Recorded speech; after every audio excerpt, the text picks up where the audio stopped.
I'm Porter Storey, the Executive Vice President, and it's my privilege today to be with Dr. Ron Crossno. Dr. Crossno, what year were you President of the Academy? 2011 and a little bit of 12. Yeah. And what were some of the crises or challenges we were going through at that point? Besides the kind of usual stuff that's always going on, there were two things that stand out. One was the Hospice Medical Director Certification Board, getting that up and running, handing it off, making sure that happened smoothly, that there were no issues, and making sure everybody was kind of on board with that.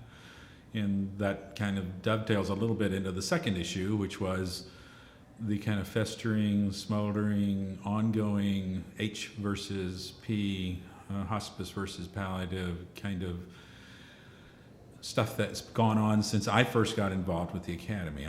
My first ever Academy meeting was when they changed from the former name of the Academy to adding the word palliative in and changing it to AAHPM, and remembering there's a lot of riled up people here talking about that. I wonder what that's all about.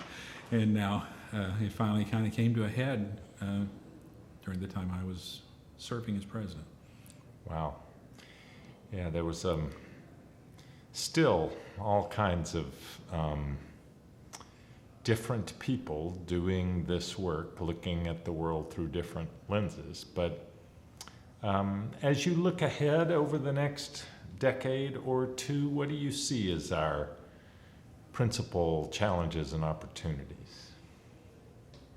It's interesting, even going back to what happened with the HPM issue.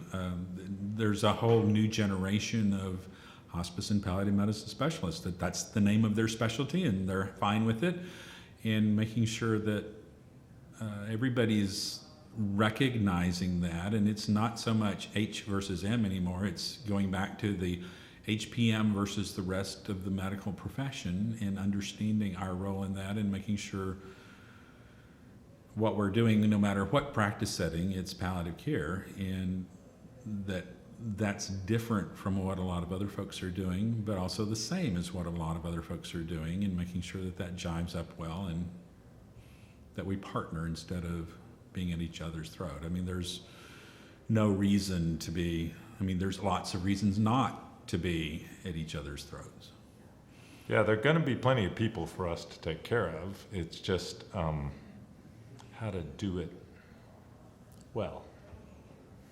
People deserve optimal care and the best care possible. And in certain situations, in many situations, in most situations, you could even argue palliative care fits very nicely into that. And people need to understand that it's not always about going for the cure. Quantity in life isn't always better than quality in life. In many instances, you can have both, and they work together fine.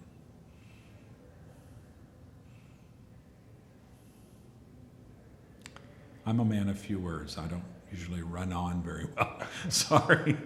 No, you do this. You do this beautifully. It's one of your leadership strengths. But as you look ahead,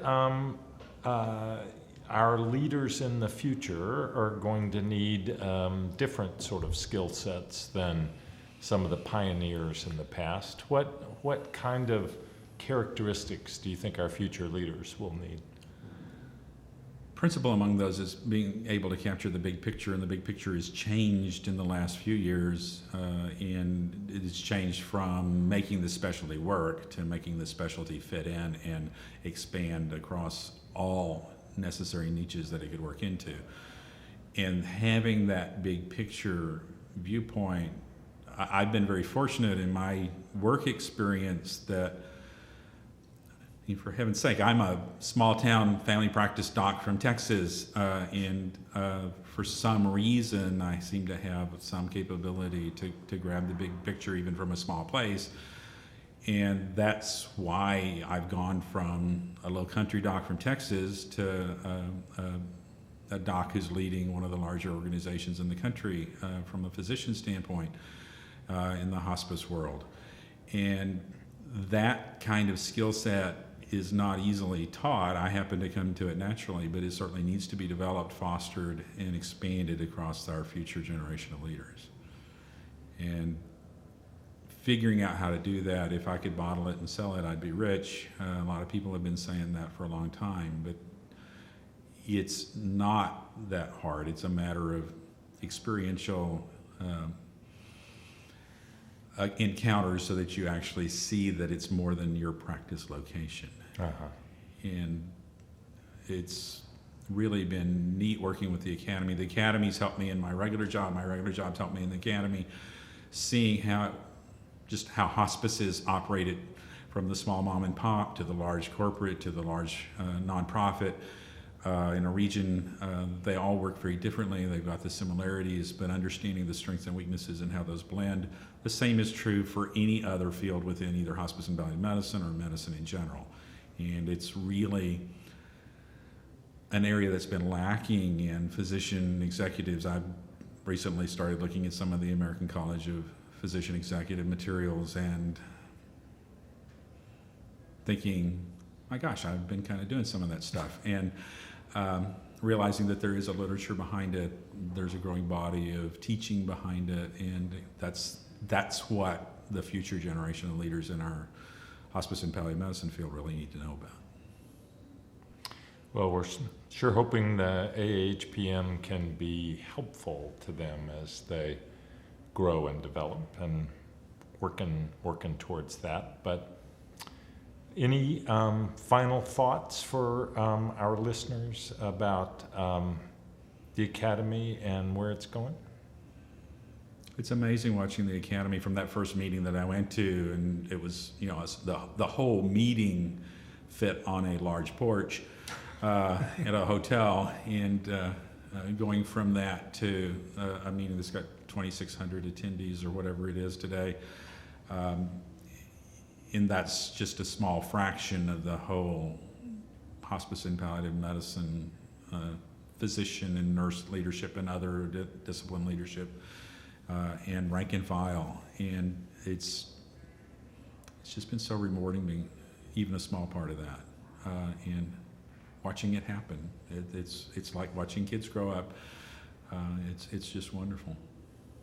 Well, you've certainly had made a major contribution towards that end, and we really appreciate your time today, Ron. Thank you so much. It's been a pleasure, an honor, and a privilege. Thank you for everything you do.